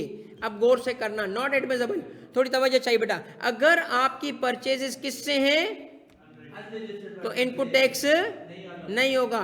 आपकी परचेज या इंपोर्ट क्या है? विदाउट प्रॉपर डॉक्यूमेंट है। अब मुझे 4 डॉक्यूमेंट बताओ जो प्रॉपर है। नो, पहले आओ, इनवॉइस, बिल, जीडी, ट्रेजरी चालान कब चाहिए? गवर्नमेंट से ऑक्शन। अब मैं केस बताता हूँ, बच्चा अक्सर इसमें ना बोल्ड हो जाता है, सिर्फ गवर्नमेंट से, ट्रेजरी चालान प्राइवेट का नहीं होता, गवर्नमेंट का होता है। अब एक बहुत इंपॉर्टेंट बात है, जीडी गुड्स डिक्लेरेशन को कहते हैं। जब बेटा हम इंपोर्ट्स करते हैं ना तो कस्टम के पास एक डॉक्यूमेंट जमा कराते हैं कि ये हमने माल ये मंगाया है, उसको जीडी कहते हैं, उस पर वो ठप्पा लगाते हैं, हमें कहते हैं ये लो अपना माल, ये लो अपना डॉक्यूमेंट, वो हमारा एविडेंस बन जाता है कि वो माल हमने इंपोर्ट किया है। ठीक है बच्चा, ज़रा गौर से सुनो, एक बात सुनो बेटा, और वो ये कि अगर मैं हूँ, गौर से सुनना, टेनेंट, ओनर नहीं हूं। रेंटेड प्रेमिसेस पे बिजनेस कर रहा हूं, मीटर मालिक के नाम का है, मुझे इनपुट मिलेगा कि नहीं? नहीं मिलेगा। शाबाश। ये आप नहीं बताया था, क्यों नहीं मिलेगा भाई? नाम पे होना चाहिए। अब आपके नाम पे तो हो बिल, तो बच्चे कहते हैं सर जब प्रेमिसेस किसी और की हैं तो मीटर उसके नाम का। भाई ये बात सुन लो, मीटर टेनेंट के नाम पे आता है, उसको सबसे पहले काम क्या करना चाहिए? मीटर अपने नाम पे करा के फिर बिजनेस स्टार्ट करे, इनपुट तो ले ताकि। क्लियर? मेरे नाम नहीं है, उसकी वजह ये एजुकेशन है, कौन सा मैं गुड्स बेचता हूँ यार। सर्विसेज तो है ना सर। हाँ, एजुकेशन पे सेल्स टैक्स उस वक्त है, मैं नहीं लगवाया है, बता रहा हूँ। तारीख तो इन्होंने एजुकेशन को टैक्स करवा दिया। ना ना ना ना, बुक्स पे नहीं है, सुन लो सुन लो। एजुकेशन को टैक्स हमने पहली दफ़ा पाकिस्तान में sales tax on service education पे लग चुका है, 1 साल हो चुका है। सुनो तो सही आगे, मगर वो हाँ 1 साल हो चुका है। इस साल उसकी कलेक्शन हुई है सिंध में पहली दफ़ा, और let me tell you, collect करने वाला आपका भाई था। इतने प्यार मोहब्बत से मैंने टैक्स कलेक्ट किया है, पूरा साल मैंने एजुकेशन इंस्टीट्यूशन की खिदमत की है, टैक्स का उनको प्रेशर भी नहीं आने दिया, और मेरे डिपार्टमेंट ने भी मेरे लिए तालियां बजाई हैं, ज़बरदस्त बोनस दिया मुझे, बहुत ज़बरदस्त बोनस दिया। कहता तारिक तू छा गया है, आपको पता है। सुनो तो सही, सुनो तो सही भाई, मैंने अल्हम्दुलिल्लाह 1 बिलियन कलेक्ट किया है एजुकेशन से। सुन तो सही, 1 बिलियन कलेक्ट किया एजुकेशन से, मगर किसी इदारे को पता ही नहीं चला कि सेल्स टैक्स आ चुका है, क्योंकि भाई वो अमीरों पे टैक्स था, गरीबों पे थोड़ी था। जब किसी बच्चे की फ़ी 5 लाख से ऊपर होगी, उस पर 3% टैक्स आ चुका है सिर्फ सिंध में। साल की 5 लाख से ऊपर फी होगी तो 3% सेल्स टैक्स है। कितना कम रेट, कितना लिमिटेड क्राउड, फिर भी 1 बिलियन कलेक्ट किया है। और एक ए लेवल का स्कूल ऐसा नहीं है जिसको तकलीफ आई हो, अल्हम्दुलिल्लाह। इसको कहते हैं टैक्स कलेक्टर। किसी को भी नहीं है। नहीं, जब मेरे सबॉर्डिनेट आते थे ना, सर फला स्कूल रजिस्टर नहीं हो रहा, हम इसको, मैंने कहा रुक तो सही। केजीएस वाले सबसे पहले हुए भाई, सबसे पहले। IBL अलम्स तो भागते हुए, अलम्स तो खैर कराची में नहीं है, सिर्फ सिंध में टैक्स आया अभी इस साल, अगले साल बाकी सूबे भी लगा देंगे। हैरान कुन था मेरे लिए 1 बिलियन का अमाउंट, मैं हैरान रह गया। मैं कहा 3% में 1 बिलियन भाई। और बात सुनो मेरे बच्चों कि एजुकेशन जो है उस पर टैक्स लगाने की जो बात है ना, 10 साल कोशिश की गई है, हुकूमत हमेशा रिजेक्ट कर देती थी। भाई तालीम पे हम टैक्स करेंगे, भागो यहाँ से। इस दफ़ा पता नहीं क्या हुआ, टैक्स लग गया। तो हमने पता है क्या किया था, हमने कहा भाई देखें टैक्स इसलिए लगाएं कि अमीरों पे लगाएं, गरीबों पे खर्च करें। फिर ये आइडिया बिक गया। इसीलिए ये CA के स्कूलों पे टैक्स है ही नहीं। CA के स्कूलों पे टैक्स इसलिए नहीं है कि भाई 6 महीने की 6 महीने की फ़ी रखो, कितनी 21,000, तो बच्चा कहता है 21,000 सर बहुत ज़्यादा है, तो डिस्काउंट दे दे, और फिर आखिर 6,000 रुपये दे देगा। तो भाई ऐसे में तो हम टैक्स देंगे तुम लोगों को, ठीक है, तुम ना दो। नेक्स्ट टाइम नहीं है बेटा, टाइम नहीं है, 1 सेकंड। नेक्स्ट बेटा, अनक्लेम्ड इनपुट टैक्स आपने देखा, गौर से सुनो। अनक्लेम्ड इनपुट टैक्स भी 6 महीने गुजरने के बाद क्लेम नहीं होगा। उसके बाद था एक सेक्शन 8 जिसमें डिसअलाउड की लिस्ट है, उनमें से कोई एंट्री आई, इनपुट नहीं मिलेगा। अब ये सेक्शन 8 जो है ना, input tax credit not allowed, ये मास्टर शीट में मौजूद है। इसकी लिस्ट अच्छे तरीके से आपको देखनी पड़ेगी। बिजनेस वाली तो इनकम फ्रॉम बिजनेस में है, ये तो सेल्स टैक्स पढ़ रहे हो तुम।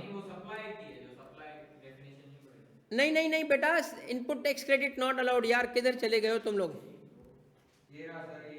मास्टर शीट, अरे नहीं यार, एंड कंज्यूमर नहीं यार, रुक जाओ।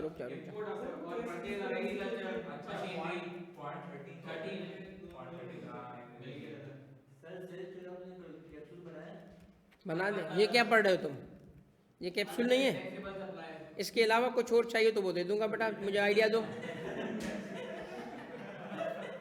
ये वाला बेटा, ये देख रहे हो पॉइंट 13, ये इनपुट टैक्स डिसअलाउड वाली लिस्ट है। ये इसमें से कोई भी एंट्री इनपुट में नहीं आ सकती बेटा, ये एंट्री नहीं आ सकती। पॉइंट 13, ये मास्टर शीट नंबर हमारी कौन सी है? ये है 18 का 13 नंबर पॉइंट, ये इनपुट्स नहीं मिलेंगे, एक भी इसकी एंट्री आ गई उसका इनपुट टैक्स अलाउ नहीं होगा। ठीक है बेटा, नेक्स्ट पे आ जाओ बेटा। Input tax paid on goods, कौन सी गुड्स? रिटर्न्ड या डिस्ट्रॉयड।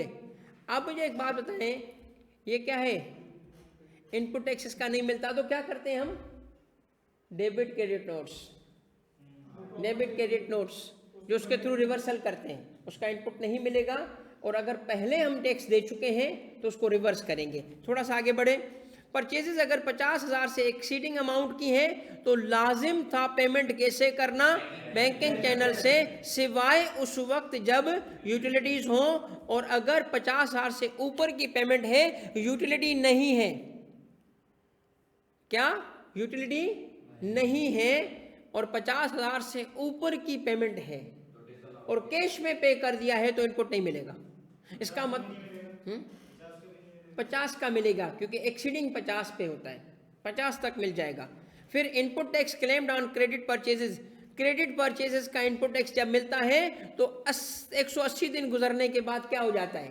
रिसला हो जाता है, वो भी इनपुट नहीं मिलता। फिर ये डेबिट क्रेडिट वाली ट्रांजैक्शन है जिसकी वजह से रिवर्सल करते हैं, या इसका मतलब है कि ये परचेजेस रिटर्न करोगे तुम, अगर परचेज रिटर्न करोगे तो करंट मंथ में इनपुट उसका रिवर्स। अब मैंने फिक्शनल नंबर देके ये इनपुट्स कैलकुलेट किए हैं 18 करके, ये मैंने बताया। इनपुट टैक्स कितना बना, फिगर को याद रखना बेटा, इनपुट कितना बना? 124। ये इंपॉर्टेंट है बेटा, ये इसको समझना। 124 फ्री में मास्टर शीट बुक दे दें बेटा, 2 दे दूंगा। अभी तो मैंने तुम्हें क्या कहा है, 21 से जब 6,000 पे आ जाते हो तो फिर मास्टर शीट की क्या औकात है यार। आजा ले ले बेटा, ले ले। ओके सर, क्या ये मास्टर शीट पेपर के लिए लेके जा सकते हैं स्टैंडर्ड की तरह? बिल्कुल भी नहीं, ओपन बुक थोड़ी है ये टैक्स। बस ये सिर्फ एक किताब लेके आएंगे बस इंशाल्लाह। क्या? हाँ कुछ भी नहीं है, 40 पेजेस है बस, ठीक है। तो इससे अच्छा नहीं है कि मैं इसके पेपर के जहाज भेज के तुम लोगों के पास आके भेजूं। ये आउटपुट टैक्स में चीटिंग बात, ये लानत तेरी शक्ल में, कोई अच्छी बात कर। चीटिंग से सख्त नफरत है मुझे। जब मैंने नई टीचिंग स्टार्ट की थी, चीटिंग नहीं स्टार्ट की थी, टीचिंग स्टार्ट तो एक बच्चा है केप पे, जिंदगी में एक दफ़ा ऐसा हुआ कि वो बच्चा बाहर निकल गया, सर ये सवाल बताएं। इतना बच्चों वाला सवाल था, मैंने कहा शर्म कर, आई केप का स्टूडेंट हो के अगर तू चीटिंग करेगा तो फिर हम टीचिंग छोड़ देंगे। नहीं सर, सॉरी तो नहीं ये बिल्कुल भी नहीं होनी चाहिए। हाँ आ जाए आगे बेटा। अब देखिए सुनो, आपको एक बात बताऊं, जैसे मैंने आपको बताया था business is all about deductions, सुन लो, sales tax is all about input, sales tax is all about input, उसकी सारी कहानी इनपुट की तरफ है। आउटपुट में कुछ भी नहीं है भाई, सेल्स है लोकल सप्लाईज टू रजिस्टर्ड, गौर से सुनना, किससे सेल किया आपने? Registered person. अब मैंने फिगर चेंज कर दिए, 18% का आउटपुट टैक्स आएगा, मगर सेल की है अनरजिस्टर्ड पर्सन को, तो मेरा बेटा गौर से सुनना क्या होगा, 18% तो होगा मगर फर्दर टैक्स भी है। कितनी सेल थी जरा देखो, 200, ये देखिए हमने क्या किया है, फर्दर टैक्स 4%, उसी 200 का 4% इधर आके ऐड किया है। ये वो फॉर्मेट था जिसकी मैं बात कर रहा था, सेल टू अनरजिस्टर्ड पर्सन को यहां आके ऐड किया है हमने, फर्दर टैक्स में ऐड किया, देख रहे हो, वहां नहीं किया, आउटपुट में नहीं किया, इधर आके ऐड किया। Are we clear? ओके बेटा नेक्स्ट पे आ जाए। सेकंड है भाई डिस्काउंट। अगर डिस्काउंट है तो हम डिस्काउंटेड प्राइस लेंगे, डिस्काउंट है डिस्काउंटेड प्राइस लेंगे, बशर्ते कि दो कंडीशंस मीट हो। एक कि डिस्काउंट इनवॉइस पे मेंशन्ड हो और नॉर्मल बिजनेस प्रैक्टिस हो, मगर अगर तो उसने इनवॉइस पे मेंशन नहीं किया या बिजनेस प्रैक्टिस नहीं है तो इनवॉइस और इस कंडीशन की फुल, एक में से एक कंडीशन भी फिल ना होने की वजह से डिस्काउंट नहीं, ग्रॉस वैल्यू ली जाएगी। डिस्काउंट की सूरत में हम क्या करेंगे, डिस्काउंट की सूरत में हम सिर्फ और सिर्फ ये 2 कंडीशंस देखेंगे, इनवॉइस पे वो मेंशन है या नहीं और बिजनेस प्रैक्टिस के मुताबिक है या नहीं है, दोनों फी मीट हो गई, डिस्काउंटेड वैल्यू लो। नहीं, ग्रॉस वैल्यू लो। नहीं लगाएंगे अगर कंडीशन फुलफिल हो गई। मसलन 1 लाख की सेल थी, 10% डिस्काउंट था, क्या देखना है? इनवॉइस पे 10% डिस्काउंट लिखा है? हाँ लिखा है। वो 10% डिस्काउंट लोगों को देता है? हाँ देता है। सबको? यस। अब 90 पे टैक्स लगाएंगे, डिस्काउंट के बाद वाले वैल्यू पे टैक्स लगाएंगे। यहां पे मैंने, कहां पे, ये इसमें मैंने डिस्काउंट वाली जो वैल्यू नहीं लिखी है, एंट्री लिखी है डिस्काउंट के केस में, ठीक है। अब सुन लीजिएगा, अगर डिस्काउंट यहां इस एंट्री में अगर लेट सपोज कि एक ऐसा डिस्काउंट था जो कंडीशन फुलफिल नहीं कर रहा था, तो वो टैक्स होगा, वो सेल समझा जाएगा, वो डिस्काउंट नहीं रहेगा। तो अगर वो 20 का ऐसा अमाउंट था जो इनवॉइस पे नहीं था, तो डिस्काउंट की वैल्यू 20 है यहाँ पे, क्योंकि वो इनवॉइस पे नहीं मेंशन था या कंडीशन फुलफिल नहीं हो रही थी, उसको टैक्स किया जाएगा। ठीक है बेटा। Goods manufactured given free to friend director, ये बार बार आया है। एम्प्लॉय को उसने फ्री में गुड्स दे दी, उसने अपने मामू को फ्री में गुड्स दे दी। तो इस केस में फ्री में देने का मतलब भी सप्लाई की डेफिनेशन में आता है, उस पर भी हम टैक्स लगाएंगे। एक्सपोर्ट्स 0 रेटेड है, 0% लिख के 0 लिखेंगे। एग्जेम्प्ट सप्लाईज आउटपुट में लिखेंगे जरूर, मगर आगे 0 नहीं लिखेंगे। इसको क्यों लिखेंगे? क्योंकि हमें अपॉर्शनमेंट के वक्त इस फिगर की जरूरत पड़ती है। तो मैं चाहता हूं तुम्हारी कॉपी पे मौजूद हो वो फिगर, वहीं से ढूंढ लो, रादर देन के फिर उस वक्त पेपर उठाओ और ढूंढो कहाँ है एक्सपोर्ट, एग्जेम्प्ट है, टाइम जाया होता है। तो यहां लिख के डैश डाल देना। फेडरल एक्साइज ड्यूटी वाली वही बात, अगर वो सेल किया है तुमने एक प्रोडक्ट को जिस पे एफईडी है, किस मोड में, तो आउटपुट भी आएगा इसका। और सर्विसेज को अगर बेच रहे हो, वो बहुत इंपॉर्टेंट पॉइंट है, सर्विस आउटपुट साइड पे आ ही नहीं सकता, क्योंकि प्रोविंस कलेक्ट करते हैं, सिवाय एक केस में कि आपने सेल्स कहाँ की हैं, इस्लामाबाद में, क्योंकि इस्लामाबाद में sales tax on services FBR collect करता है। आउटपुट भी आ सकता है सेल्स टैक्स ऑन सर्विस का। आप गुड्स बेचने वाले हो, आपने कोई सर्विस भी बेची जिसपे सेल्स टैक्स था, आउटपुट साइड पे सिर्फ एक वक्त आ सकता है कि वो सर्विस कहाँ बेची आपने, बस, वरना आ ही नहीं सकता, क्योंकि वो हमारे डोमेन में नहीं रहेगा, वो सूबों के डोमेन में चला जाएगा। तो सर्विस बेची सिर्फ इस्लामाबाद के तक उसका आउटपुट आ जाएगा, और फिर वो सेल्स रिटर्न हुई है तो उसका रिवर्सल हमने कर दिया। हमारा आउटपुट कितना आया?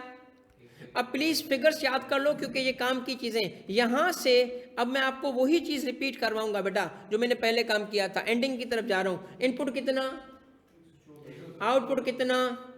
अब आपको याद है मैंने अब जो स्टेप थ्योरेटिकल बताए थे वो प्रैक्टिकली आने वाले हैं। फिर हमने क्या करना है, लेस कितनी वर्किंग करनी थी, 2। पहली वर्किंग पे आओ। पहली वर्किंग क्या थी? पहली वर्किंग थी ये एलोकेशन। टोटल इनपुट लाए 124 है। अब हमने क्या माइनस करना है? सबसे पहले क्या माइनस किया? फिक्स एसेट माइनस कर दिया। अदर देन फिक्स एसेट का ये आ गया। फिर हमने क्या माइनस करना था? एलोकेशन। 3 जो एलोकेटेड थे, ये देखो मैंने एलोकेटेड को माइनस कर दिया। फिक्शनल मैंने डाल दिया 6। कहां से लाया हूं? फिक्शनल है, अपनी तरफ से लाया हूं 6 वो इनपुट टैक्स था जो कि टैक्सेबल से लिंक था, बाकियों का टैक्सेबल से लिंक नहीं था। जो ना हो उसको लिखना नहीं, 0 करके लिखना नहीं, उसको लिखने की जरूरत ही नहीं होती। तो इसका मतलब है 124 में से 18 गुड्स का गया फिक्स एसेट का, उसमें से 6 ऐसा था 106 में से जिसका ताल्लुक एक्सक्लूसिवली किसके साथ था? टैक्सेबल से था। अब गौर से देखो ये 6 कहां जा रहा है, ये देखो 6 कहां जा रहा है? दूसरी वर्किंग में नंबर 2 पे जा रहा है, वर्किंग 2 में जाता है। ये नोट्स में लिखा होता है, नीचे सवाल में लिखा होता है फर्दर इंफॉर्मेशन में कि amount of such and such was exclusively used in making taxable supply. ये नोट में लिखा होता है। उसमें लिखा था कि इतनी परचेज का, सवाल में होता है लिखा हुआ कि परचेजेस में से इतनी परचेज एक्सक्लूसिवली टैक्सेबल में यूज हुई। तो जब एक्सक्लूसिवली टैक्सेबल में यूज हुई तो हम उसको अपोर्शन तो नहीं करेंगे ना, उसके 3 हिस्से तो नहीं करेंगे ना, तो उसको निकाल देंगे, एलोकेट कर देंगे। अब रह गया रेजिडुअल इनपुट टैक्स कितना? 100। अब हमारे पास 2 इनपुट टैक्स है, याद है, 18 और 100। ये देखें 100 और 18 लिखा मैंने। अब मैं क्या कर रहा हूं, ये देखें टैक्सेबल सप्लाईज, ये टैक्सेबल सप्लाईज, ठीक है। टैक्सेबल सप्लाईज कितनी है? 830, 0 रेटेड 200 और एग्जेम्प्ट कितनी? 100। इनको ऐड कर लो, 1130 बनता है। तो मैंने यहीं पे वर्किंग शो कर दिया आपके लिए, दिखाने के लिए कि ये देखो 830 क्या करेंगे, 100 को मल्टीप्लाई करेंगे ठीक है, तो ये आ गया 73, 200 के हिसाब से 17 और ये 3 हिस्से हो गए, सेम वर्किंग है, इसके भी 3 हिस्से हो गए। अब गौर से देखो, ये वो अमाउंट है जो आगे वर्किंग 2 में जाएगा क्योंकि टैक्सेबल है, ये वो है जो सीधा main body of the question से लेस होगा। ये देखो स्ट्रेट यहां से माइनस करवा रहा हूं, ठीक है। फिर देखो ये जीरो रेटेड है, ये कहीं नहीं जाएंगे, रिफंड में ऐड होंगे, और ये दोनों फिगर्स इररेलेवेंट है, कहीं नहीं जाती, डिसअलाउ हो जाती हैं। पहली फिगर कहाँ जाएगी वर्किंग 2 में, दूसरी कहाँ जाएगी, वो स्ट्रेट माइनस होगी यहां से, बाकी इररेलेवेंट है। ओके, आओ वर्किंग 2 में, बताओ वर्किंग 2 में कितनी चीजें आती हैं, 3। पहली कौन सी आई, वो जो हमने अपोर्शन किया, दूसरा एलोकेट किया। अपोर्शन कहां से किया, ये फिगर देखना 73.45, 73.45 कहाँ है, ये देखो 73.45 ये है, ये सीधा सीधा कहाँ चला गया वर्किंग 2 में। और ये जो हमने स्ट्रेट माइनस किया था टैक्सेबल वाला, ये कहाँ गया वर्किंग 2 में, ये एलोकेटेड, ये अपोर्शनड आ गया दोनों। जब ये दोनों आ गए तो तीसरा कहाँ से लाते हैं हम, सवाल क्वेश्चन में गिवन होता है, ब्रॉट फॉरवर्ड। तो 73.45, 6 और 10 टोटल कितना इनपुट है, इसको हम क्या नाम देते हैं, अक्यूमुलेटेड इनपुट टैक्स। मुझे बताइएगा इस अक्यूमुलेटेड इनपुट टैक्स पे क्या करोगे, 90% की लिमिट लगाओगे। जब 90% की लिमिट हमने लगाई, आउटपुट टैक्स ऊपर मौजूद था, 90% बना 118.2, तो पूरा इनपुट टैक्स एडमिसेबल बन चुका है, पूरा input tax which ever is. तो कैरी फॉरवर्ड नहीं आया क्योंकि इनपुट ज्यादा नहीं था। अब जरा फिगर्स देखिए कौन सी कहाँ जा रही है। अगर सेल्स टैक्स कैरी फॉरवर्ड है ही नहीं, होता तो हम यहाँ लिखते, होता तो यहाँ लिखते, है ही नहीं, इसलिए हमने सिर्फ प्रेजेंटेशन दिखा दिया आपको। अब देखिए एडमिसेबल में पहली फिगर क्या है, relating to other than fix asset, किधर से आया, ये आया वर्किंग 2 का आखिरी फिगर, एडमिसेबल यहाँ आ गई 89.45। दूसरा कौन सा है, वो फिक्स एसेट वाला, वहां से आया अपोर्शनमेंट होके, वहां से इधर आ गया, दोनों माइनस हुए, सेल्स टैक्स लायबिलिटी आ चुकी है। अब क्या ऐड करेंगे हम, और जो आपने सवाल किया था बहुत अच्छा, वो मैंने इसमें शो किया हुआ है बेटा, ना सिर्फ फर्दर टैक्स ऐड करते हैं बल्कि हमें पेनल्टी भी ऐड करनी होती है, क्योंकि सवाल में कभी कभी गिवन होता है कि इसने सेल्स टैक्स रिटर्न देर से फाइल किया था, इस पर पेनल्टी लगी है, तो पेनल्टी सीधी पेएबल होती है, आउटपुट में नहीं जाती, पेएबल होती है, स्ट्रेट पेएबल, फर्दर टैक्स की तरह पेएबल होती है। कोई भी सेल्स टैक्स की पेनल्टी सवाल में गिवन होगा, आप वर्किंग नहीं करोगे, आपको ड्राइव नहीं करनी कहीं से, it is given stated figure, penalty sales tax की कोई भी वायलेशन हो जाए और पेनल्टी देनी पड़े, स्ट्रेट ऐड करोगे, डिफॉल्ट सरचार्ज फी ऐड करोगे, इन दोनों को, तीनों को ऐड करोगे, क्या मिला, टोटल या ग्रॉस सेल्स टैक्स लायबिलिटी। उसके बाद क्या शो करोगे, रिफंड, और क्या शो करोगे, ये सेल्स टैक्स, ये है बेटा sales tax. Penalties, default surcharge वगैरह ये पेबल होता है। होप के बेटा the session was useful for you, sales tax का भी होप के मैंने काफ़ी कर दिया। अब आप ऑनलाइन वाले बच्चों को ज़रूरी है कि एक रियल प्रैक्टिकल सेल्स टैक्स का सवाल होगा जो कि आपके साथ में शेयर करूंगा, उसको आपने देखना है, पूरा पास्ट का मैं सवाल सॉल्व कर रहा हूं और उस पैटर्न पे आपने रिमेनिंग क्वेश्चन को सॉल्व करना है। अब हम क्या कर रहे हैं, आगे के लिए गोइंग फॉरवर्ड में ग्रुप पे गाइडेंस देता रहूंगा। रिफंड जीरो रेटेड पे मिलता है बेटा। सरचार्ज बेटा अगर डिलेड पेमेंट होती है तो उसको सरचार्ज कहते हैं। सेल्स टैक्स का कैप्सूल बेटा देखिए, ये सेल्स टैक्स का मैं बना दूंगा, इसने भी कहा है सेल्स टैक्स का कैप्सूल, तुम लोगों को कैप्सूल की ज़रूरत पड़ गई है अब ज़्यादा, ठीक है, ऐसा मैंने आदि कर दिया अब हर चीज़ का कैप्सूल, ताकि आसान, ताकि हर चीज़ बस भाई कैप्सूल बन जाए, बस हमें पढ़ना ही ना पड़े।